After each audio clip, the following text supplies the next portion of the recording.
میرے گھر میں ایک چور چوری کرنے کی غرض سے آیا تھا اور میں نے کیمرے میں دیکھ لیا۔ جب میں اس کو پکڑنے گیا تو وہ اپنی سائیکل چھوڑ کر فرار ہو گیا۔ کیا اب میں اس کی سائیکل کسی کو بیچ سکتا ہوں؟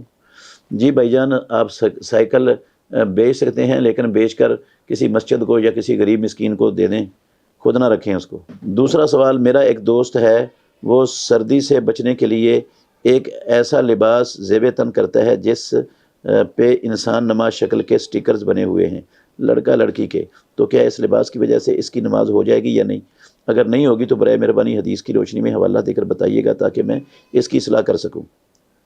بھائی جان، ایسا لباس پہننا تو جائز نہیں ہے جس میں انسانوں کی تصویریں بنی ہوئی ہوں یا کسی بھی جاندار کی تصویر ہو۔ جس جگہ پر جاندار کی تصویر ہو وہاں پر اللہ کی رحمت کا فرشتہ نہیں آتا، کتا اور تصویر کی وجہ سے۔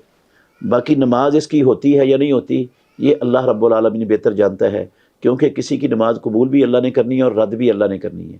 اب اللہ قبول کرتا ہے یا رد کرتا ہے وہ رب العالمین کے سوا کوئی جان ہی نہیں سکتا، اس لیے ہم کچھ نہیں کہہ سکتے کہ نہیں ہوتی نماز اس کی، وہ اللہ کو پتہ ہے ہوتی ہے یا نہیں ہوتی۔